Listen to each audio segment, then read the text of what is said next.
왼준 팀장입니다. 오늘 특징주로 국일 제지를 장마감 이후에 한번 볼 텐데, 사실 국일 제지는 제가 그동안 한 여러 번 올려드리기는 했어요. 그래서 기업의 내용에 대해서도 자세하게 말씀을 드렸어요. 그래서 국일 제지는 제지업체지만 그 자회사인 국일 그래핀이 그래핀 사업을 영위하기 때문에, 그리고 그래핀 부분에서 다양한 성과를 내고 있기 때문에 그래핀 관련주로 묶여 있다. 그리고 국일 제지가 그래핀 대장주다. 네, 이런 말씀을 계속해서 드렸는데, 그런 걸 이제 못 보신 분도 계실 것 같고, 또 오늘 국일 제지가 새롭게 그 이슈가 나오면서 상승을 했고, 또 기술적으로도 오늘의 그 차트 위치는 한 번쯤 또 분석을 해볼 만한 차트 위치라고 생각을 해요. 그래서 그런 부분들 좀 복합적으로 한번 체크를 해보도록 하겠습니다.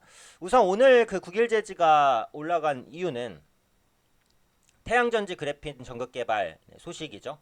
그래서 한국연구재단에 따르면은 그 윤순길 충남대 교수 연구팀이 성능을 개선한 페로브스카이트 태양전지 그래핀 전극을 개발하는데 이제 성공을 했다라는 거예요.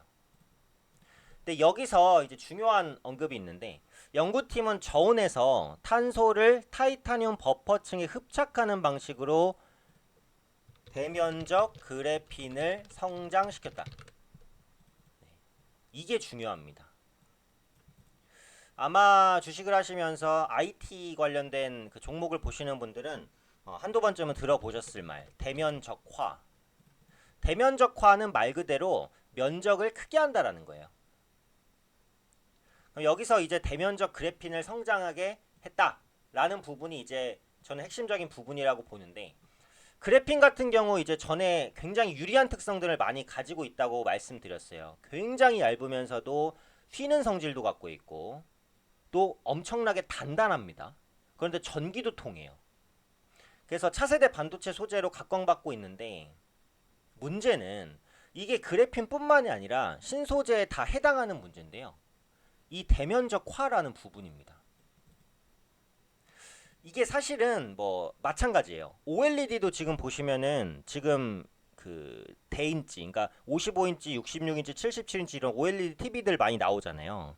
근데 예전부터 OLED가 대면적화, 그러니까 크게 만들 수 있는 건 아니었습니다. 그동안 이제 수많은 기술 발전이 있었기 때문에 그렇게 크게 만들 수 있게 된 거였거든요. 그래핀도 사실은 마찬가지예요. 상용화가 가능할 정도로 크게 만들기는 어려워요. 그러니까 그래핀을 작게 만드는 건 쉽습니다. 근데 그래핀뿐만이 아니라 다른 신소재 물질도 마찬가지예요. 그 특성을 죽이지 않고 만들 수 있는 크기에는 기본적으로 한계가 있어요. 근데 보통 이제 크기를 억지로 키우게 되면은 그 특성을 잃어버리거나, 아니면 그 특성에서 장점들이 뭔가 소실되거나, 이런 문제점들이 있고, 두 번째는 어찌어찌 상용화가 가능한 크기로 만든다고 해도 굉장한 비용이 들거나 아니면 굉장한 시간이 들거든요. 특히 시간이 정말 오래 걸립니다. 근데 그렇게 돼버리면 상용화가 안 되잖아요. 상용화를 시키려면 일단은 대량 생산이 무조건 필수입니다. 공장에서 하루에 하나씩 만들면 그걸 어떻게 팔아요? 얼마에 팔아요? 몇 억이나 몇십억에 팔아야 남을 텐데 누가 삽니까 그러면? 그쵸? 대량 생산이 필수인데, 대량 생산을 하려면 두 가지 조건. 첫 번째는 가격. 네, 가격이 맞아야겠죠. 두 번째는 시간이 필요합니다. 근데 이 대면적화에는 이 두 가지를 다 가져가기가 쉽진 않아요. 근데 최근에 이제 그래핀 관련된 그런 그 기술 개발들, 이런 것들이 꾸준히 진행되면서 대면적화에 대한 가능성이 높아졌다라는 거죠. 그래서 이번에 그 그래핀으로 제조한 태양전지 같은 경우 전사공정을 통한 것과 비교해서 효율은 한 14% 정도 개선이 됐고, 그 다음에 투명도도 26% 정도 개선이 된 것으로 현재 나타나고 있습니다. 그래서 차세대 태양전지 관련된 모멘텀이 좀 부각이 됐다라고 보시면 되는데, 제가 볼 때는 근데 핵심은 상용화를 시킬 수 있는 단계로 조금씩 가고 있다, 이 부분이거든요.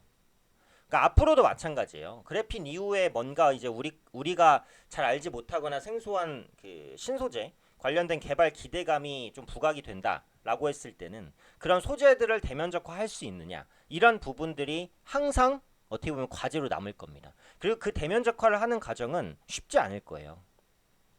그런데 이제 시간이 지나면 어때요? 그런 부분들을 하나 둘씩 해내겠죠. 그래서 그래핀도 지금 그런 과정에 있는 것이다.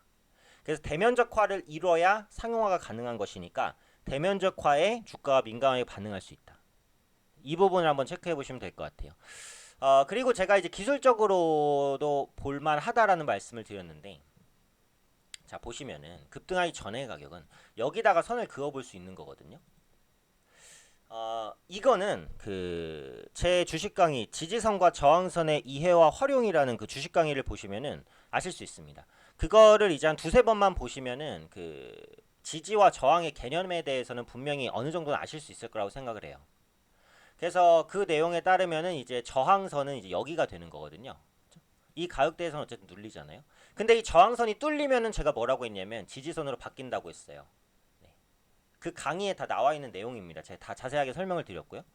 그래서 보시면은 이게 여기까지는 저항선이었잖아요. 근데 이때부터는 뭐예요? 이게 지지선으로 바뀌었습니다. 그래서 똑같은 선이지만 이 가격에서는 지지를 보여준다는 거죠.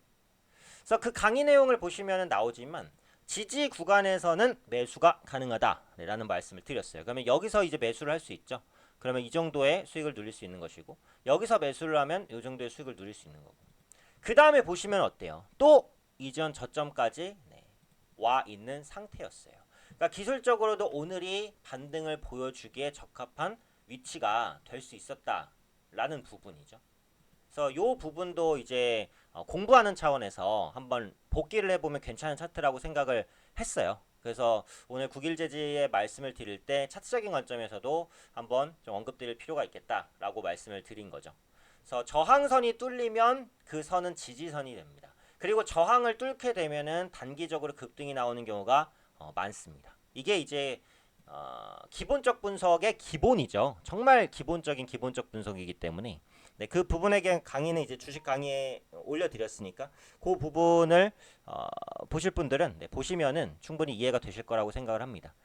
네, 그래서 오늘은 이제 국일제지에 대한 전반적인 설명과 간단한 기술적 분석에 대해서 봤어요. 또 앞으로 이슈가 되는 부분들 좀 꾸준히 체크해서 올려드릴 테니까 개인 투자자분들께서도 스스로 항상 노력하시고 공부하시면 충분히 투자하시는데 수익률을 끌어올리실 수 있을 거라고 확신합니다.